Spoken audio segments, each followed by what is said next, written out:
Okay, welcome back to House Education on April 8th. The committee is going to spend the next 45 minutes discussing both S214, which is the pre-kindergarten in geographically isolated areas, and S227, which is immigration protocols in Vermont schools. Right now we got Aaron Roche with us, and Vermont Director of First Children's Finance. And I am going to imagine, because I didn't know, but this committee will need just an opener on what is First Children's Finance. Right. Well, thank you so much for having me. I just want to make sure you can hear me okay. It might get choppy, but I'll tell you if it gets bad. Okay, great. I have a new microphone. It's very exciting. So just wondering if it's actually working. Great. Yep. For the record, my name is Aaron Roche, and I'm the Vermont Director of First Children's Finance. I think this is the first time I've spoken with this committee, so I wanted to introduce myself for the record.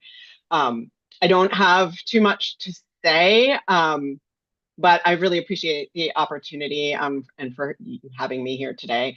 I did previously this session give testimony to the Senate Education Committee on this S214 bill, and I reviewed the current official draft last night, and I'm really pleased to see that all the concerns and questions that I raised at that time seem like they have been addressed. And so I don't have any concerns or questions about the current S214.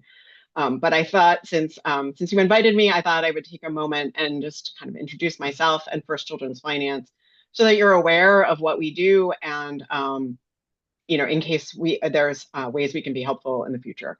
So a little bit about First Children's Finance. We're a national nonprofit. We started this Vermont office 3 years ago. I started the office after working at Let's Grow Kids for 6 years. Our mission as an organization is to grow the supply and business sustainability of excellent childcare in Vermont. And we do that through business training and consulting services, as well as access to capital for childcare entrepreneurs. And I'll just add, because maybe it's not obvious, we do all of this business training and consulting services at no charge to any childcare providers, which includes pre-K programs if they want that kind of service. So I just want to make sure it's clear.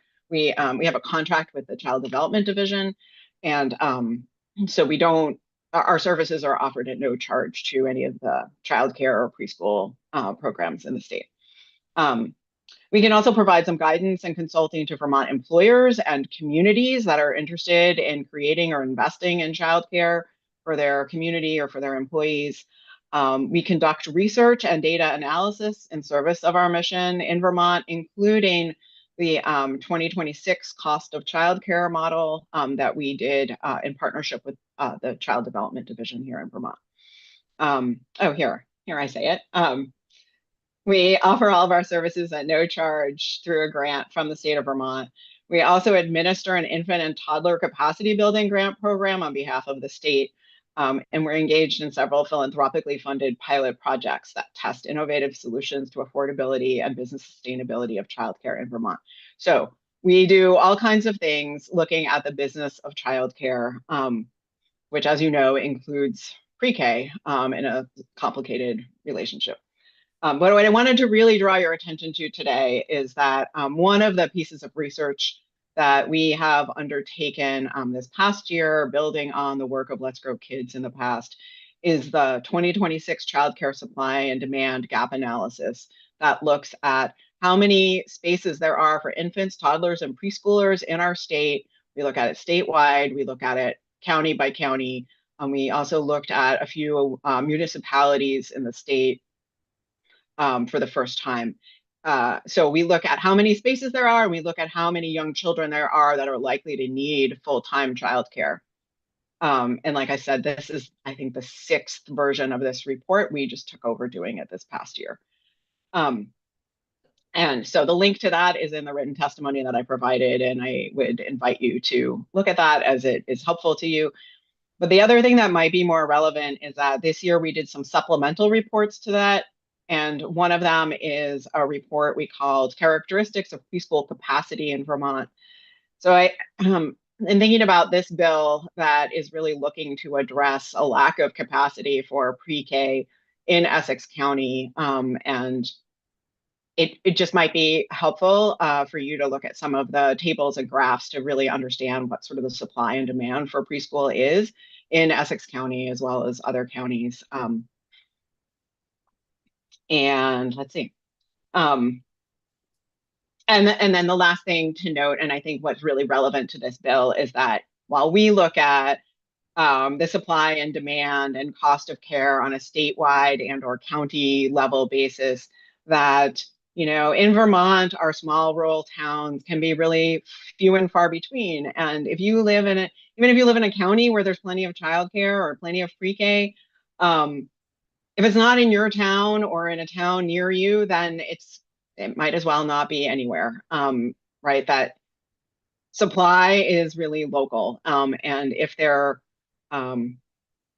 isn't supply where you need it as a family with young children, then it's not sufficient, and we're not meeting the needs of our children. And so I think that I think S214 really seeks to address that in this particular case, and I think it does it in a reasonable way, because the K-12 students are served in sort of a similar way.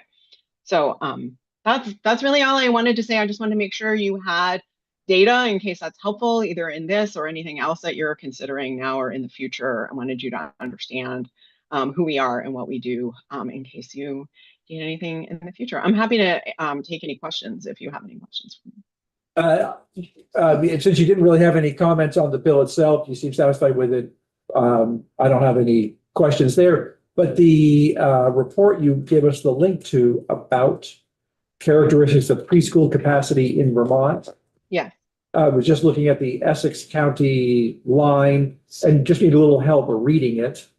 111 total preschool age children, total licensed capacity 104, which almost means that there's room for almost everybody who's looking for preschool.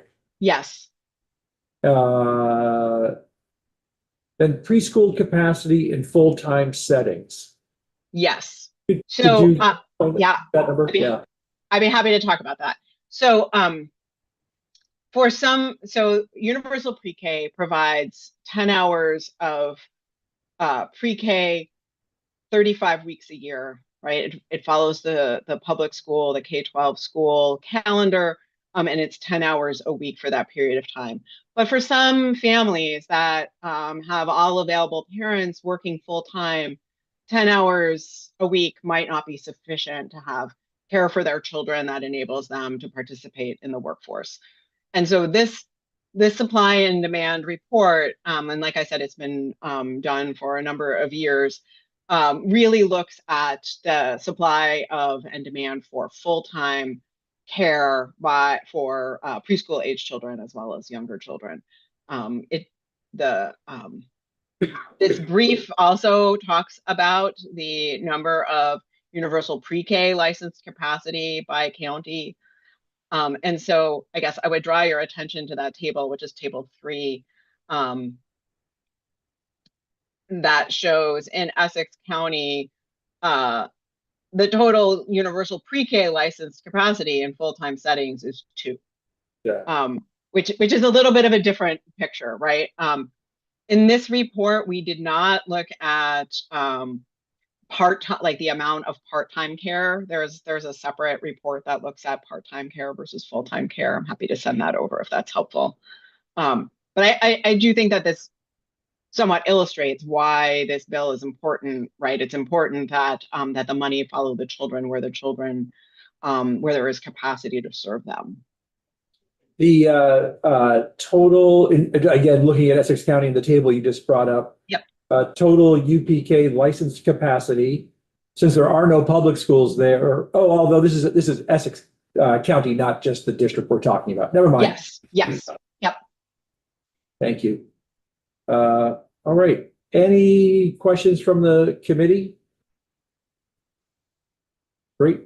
Maybe you could talk, what were some of your concerns in the original bill? Oh, well, the original bill didn't specify Essex County. Okay. So one of my concerns was it was written in a very general way, and the first time I read it, I wasn't actually sure that it referred to Essex County, but it seemed like the solution was all about sending children to New Hampshire, and I was really concerned about what did that mean if there were children in, in a rural area in Windham County, for Yeah. example, that maybe it made sense to go to Massachusetts, or I live in Addison County, or on the New York border. Um, and so I just that was my biggest concern about the bill, was that it originally was written in a much sort of a more general and broad way, but my understanding was that it was actually only trying to address this one school district.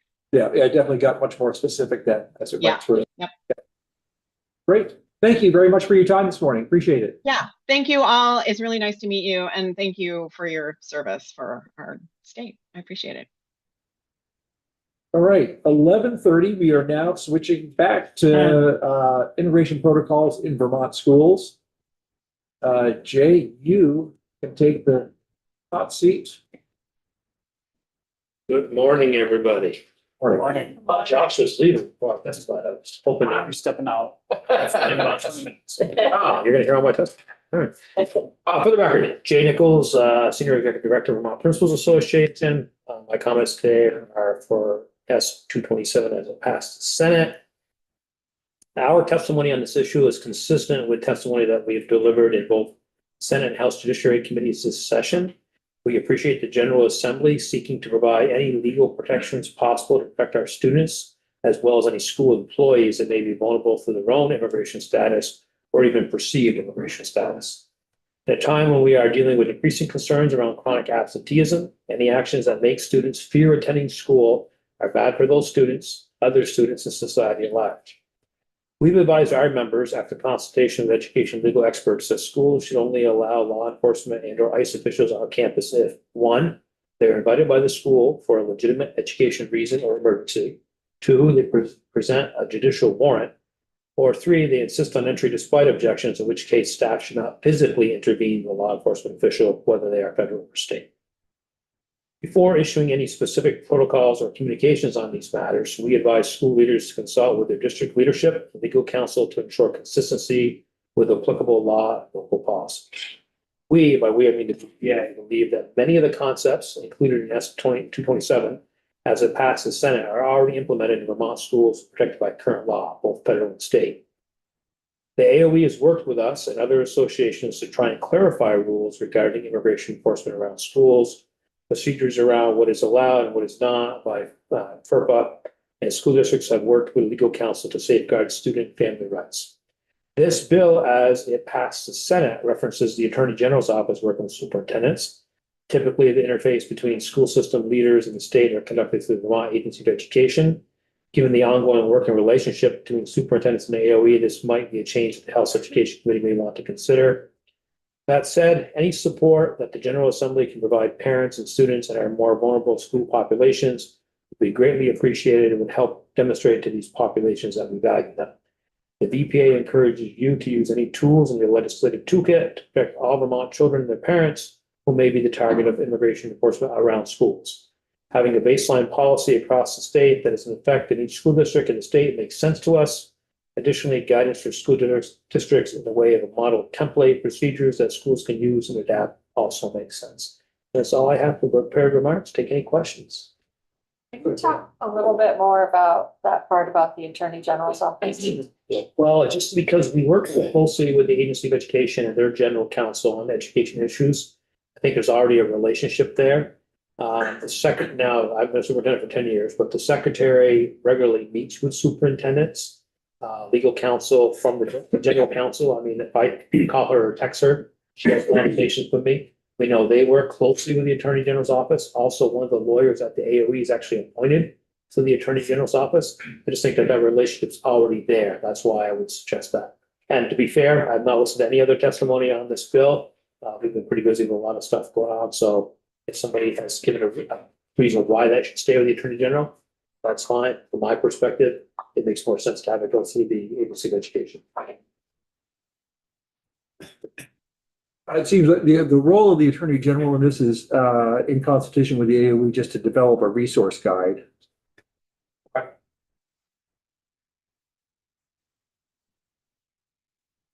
Can I ask you? Provide updates. Yeah, go ahead.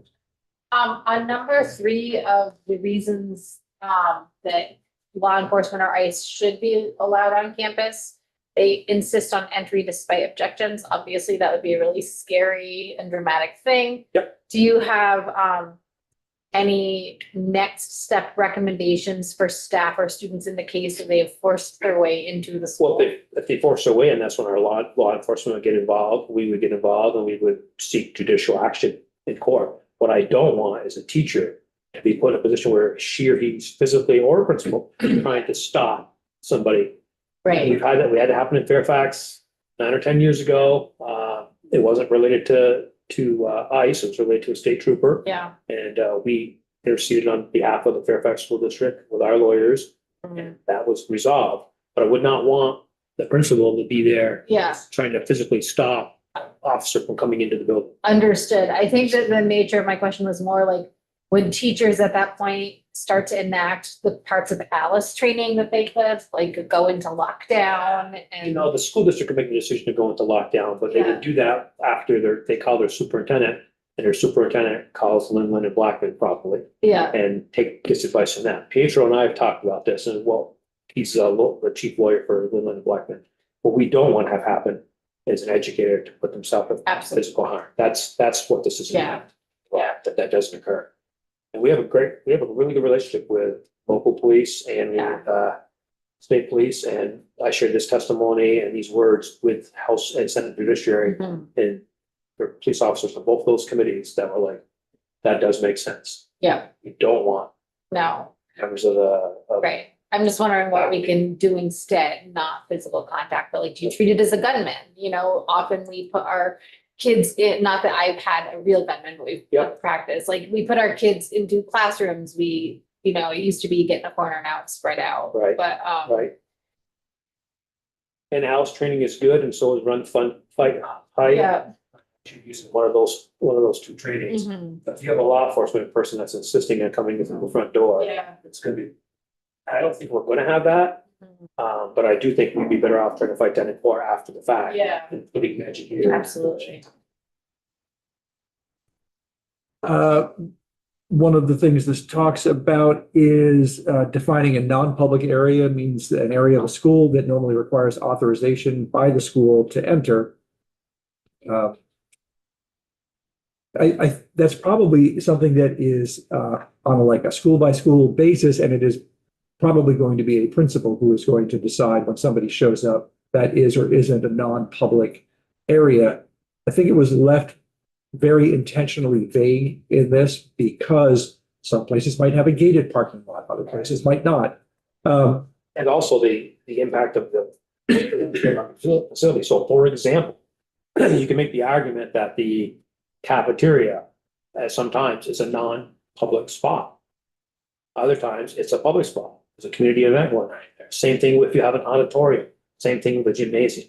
I like the more vague language to allow schools to respond in real time. That is basically my question. Yeah, thanks. And then it also says in this, at each school, the superintendent oversees will designate at least one individual to serve as a resource for immigration-related matters. That's probably going to be the principal in many cases, It's going to be the principal. unless there's a teacher who wants to be that person. I'm not hearing any protests over that probably falling on. I think it has to. Not that any of my members are clamoring for the opportunity to do that, but I think it's got to be the school leader. And I guess, as I sort of think about what all of this means on the ground, in the case of ICE showing up to arrest either or with a warrant for somebody who's either a student or a staff member,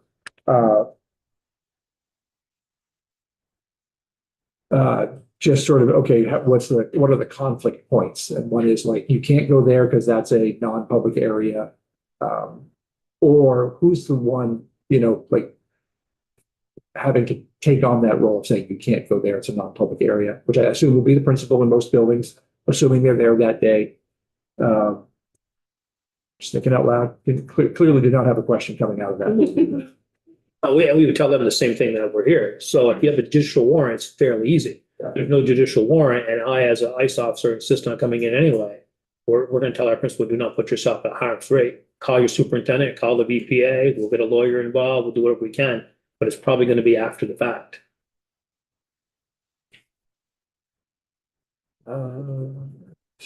Meanwhile, I'm not just smuggling a kid out the back door. It already happened in my imagination.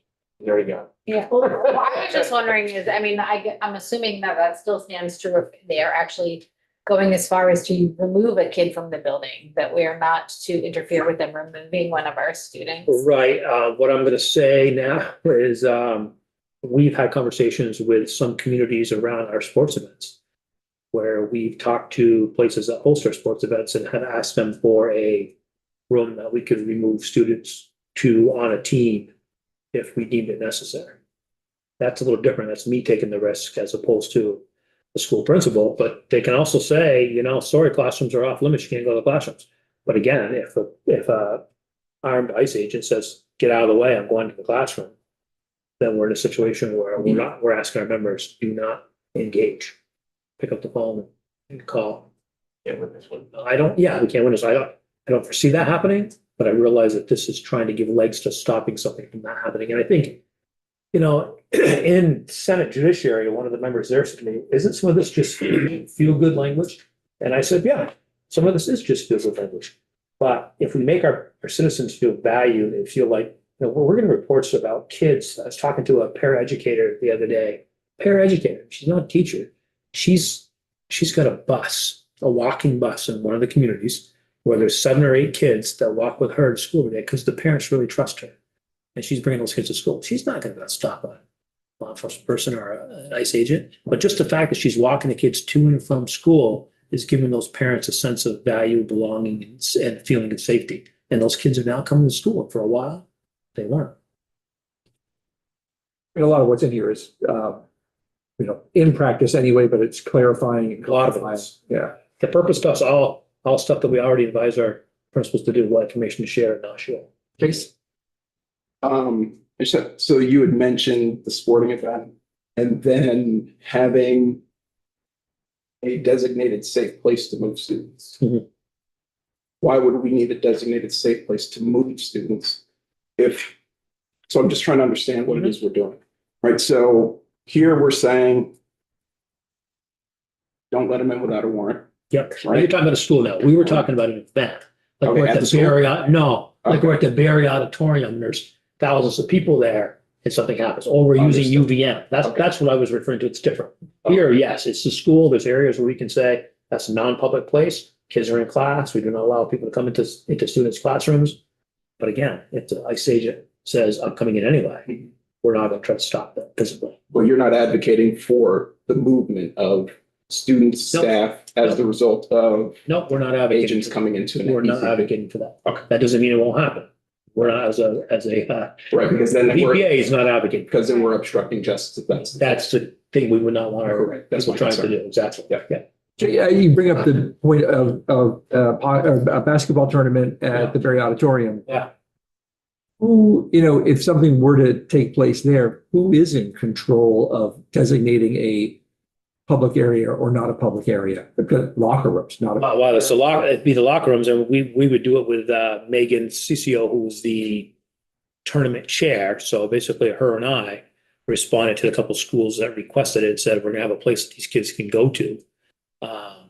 That's gonna be non-public. Yeah. Ultimately, if ICE agents show up there and insist on going through, then they're gonna go through, and obviously they can see kids or families coming in or out of the building. There's not much we can do to stop that. Right. We would consider it a school event. We would say you can't do that, but again, we're not gonna stand in the way. We're not gonna obstruct justice. We're also not gonna physically, if we think the law officers are wrong, we're not gonna physically intervene. And we're telling our people not to do that, including teachers. Leanne? I was just gonna ask, do you use the phrase school event? That's something I've been thinking about. Like, is there a way to get language into this bill that makes us, I feel like we kind of did this with the we talked about doing it with the cell phone bill. I guess it didn't make it into the final cut where we were like, a school is mobile, right? Like if you're on a field trip, that's a school. And like, could we do something similar with this where like, if it's a school function, regardless of if it's in a museum, if it's in the Barry Auditorium, that's a school for those hours? 209, is it 209, 207, the other ones that I testified on earlier? You guys don't know? I don't know, but it's a good question. We have, ledge council coming in. tomorrow. Okay. Yeah, ask about that. But there is language in both of those other bills that talk about, I think it's S209. Anyway, the ones that passed to the Judiciary Committee. Oh, right, yeah. Yeah, those do have language in there that talk about school events, and that includes on the way to and from field trips, on the way to and from school. So those bills do have. Does it include the actual physical location of the field trip, like the Vermont Historical Museum next door? The kids are there, so it's now a school for this hour. I'm I not, think it probably a vague definition that says, you know, like if it's between school hours and you're on a school trip, you're in school. Yeah. Yeah. Interesting. Any other questions for Jay before we? Yeah, Rob, anything? Great. Thanks as always. Have a good rest of the day, folks. Thank you. Good seeing you all. All right, everybody, we are gonna sign off.